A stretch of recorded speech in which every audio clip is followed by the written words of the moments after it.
Clause and context में फिर से हम वापस आते हैं। देखिए, मैं बार बार इंट्रोडक्शन नहीं देती, मैं स्ट्रेट टू द पॉइंट आती हूँ। अगर आपको इंटरेस्ट आएगा मेरे वीडियोस में तो आप पहले भी जाके देख लोगे। इसके पहले भी जो टॉपिक्स डिस्कस हुए हैं वो वीडियोस में आपको लाइन बाय लाइन दिख जाएंगे, so do check them out. तो आज हम बात करेंगे प्लेटो के बाद अपना एंशिएंट पीरियड में सोक्रेटिस को। तो हम क्या प्लेटो को एक बार और अच्छे से डिस्कस करें क्या? तो अल्टीमेटली देखिए, एंडिंग मतलब कंक्लूजन में हम ये कह सकते हैं कि Plato led the foundation of natural law theory. So जो प्लेटो है हमारे, वो नेचुरल लॉ थ्योरी का फाउंडेशन रख रहे हैं।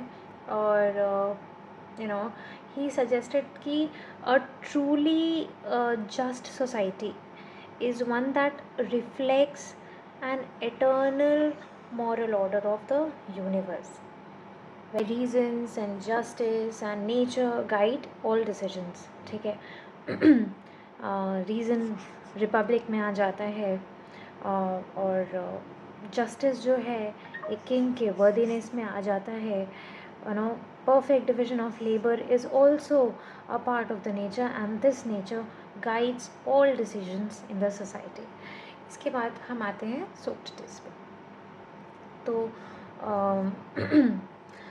यहाँ पे हम देखते हैं कि कुछ की टर्म्स फिर से मैंने मेंशन किए हुए हैं ताकि आपको याद रहे।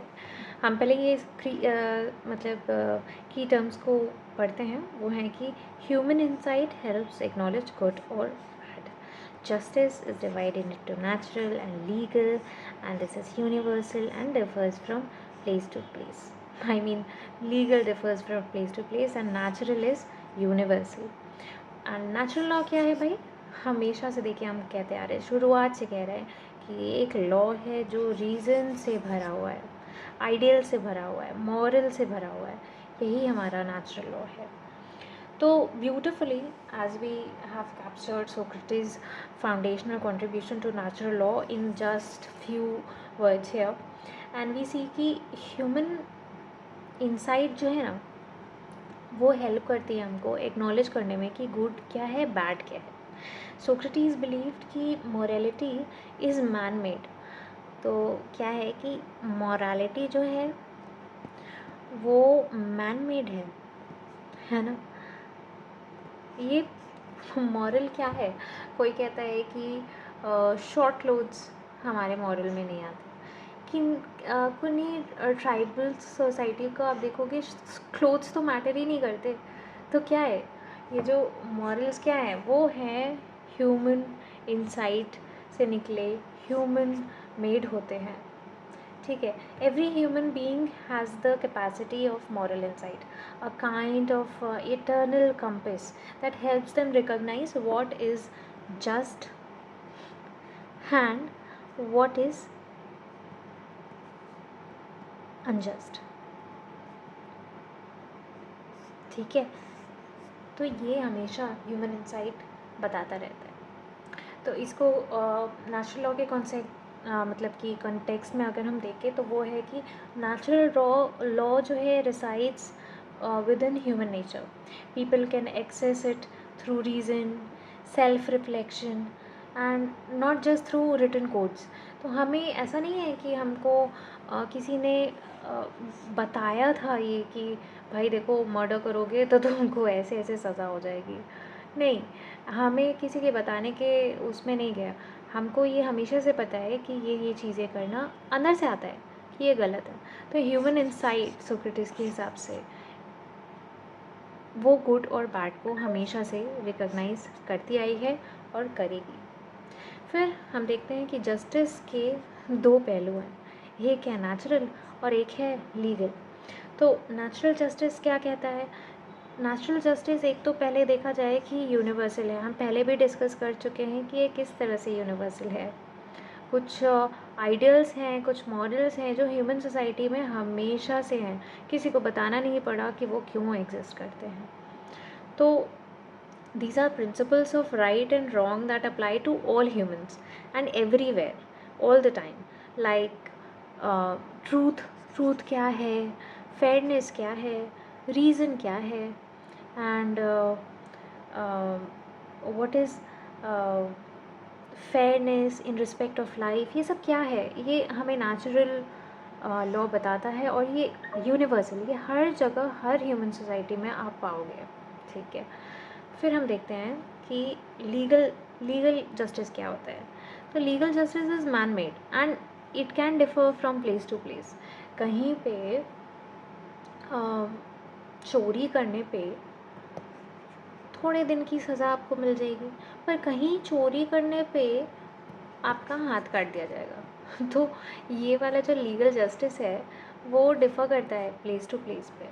ठीक है, तो true justice comes from natural law, not just legal system. ठीक है, इसीलिए जस्टिस जो है वो नेचुरल भी है और लीगल भी है। सिर्फ लीगल सिस्टम ने अगर कह दिया तो ऐसा ज़रूरी नहीं है कि वो सही है, वो प्लेसेस टू प्लेसेस डिफ़र करेगा। ठीक है, it must also align with universal moral principle. जो लीगल हमारे जो जस्टिस है वो नेचुरल लॉ से जो यूनिवर्सल मॉरल प्रिंसिपल्स है उससे अलाइन करना चाहिए। फिर एग्जाम्पल अगर हम कहें इसका, तो a law allowing slavery may be legal justice. ठीक है, at some places, but it does violate natural justice. कैसे? क्योंकि बाय रीज़न हमको समझ आता है कि किसी पे अत्याचार करना, किसी से स्लेवरी कराना, है ना, ये गलत है। तो ये नेचुरल लॉ तो हमें हमेशा बताता है। पर लीगली क्या है कि कहीं स्लेव्स अलाउड थे पहले के समय में, कहीं नहीं थे। ऑल्दो आज क्या है कि हम थोड़ा ज़्यादा साउंड हो चुके हैं, तो हम स्लेवरी कहीं भी अलाउ नहीं करते। फिर क्या है कि natural law equals to law and reason, ये तो हमने सच में बहुत बार डिस्कस कर लिया है। एंड सोक्रेटिस यहाँ ये कहना चाहते हैं कि he saw reason as the key tool, reason as the key tool for understanding what law should be।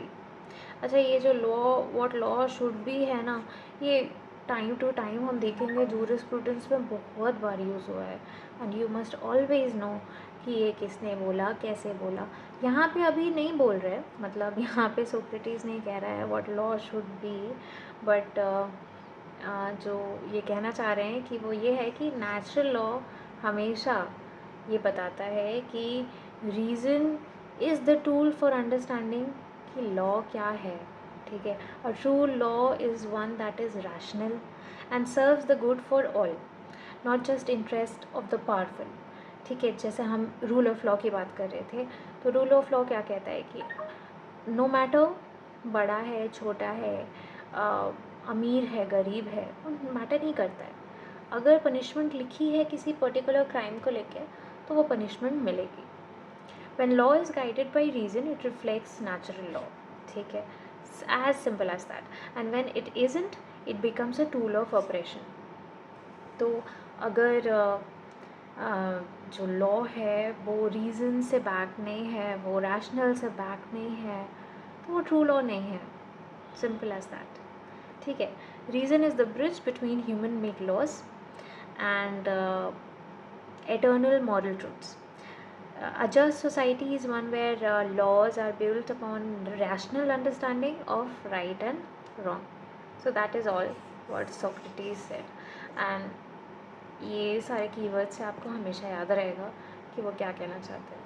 ठीक है, मैं भी कभी कभी भूल जाती थी कि ये जो की टर्म्स मैंने यहाँ पे लिखे हैं मैं भूल जाती थी। सो अच्छा रहेगा कि आप मैं जो आपको बता रही हूँ, जो इनके अंदर के इंसाइट्स आपको देती रहती हूँ, अगर आप और एलाबरेट वे से उसे लिखना चाहें तो you can always write what I am no dictating in this lecture. So मिलते हैं नेक्स्ट लेक्चर पे और देखते हैं अपने नेक्स्ट एक्सपोनेंट को, जो है एरिस्टोटल। Okay, bye.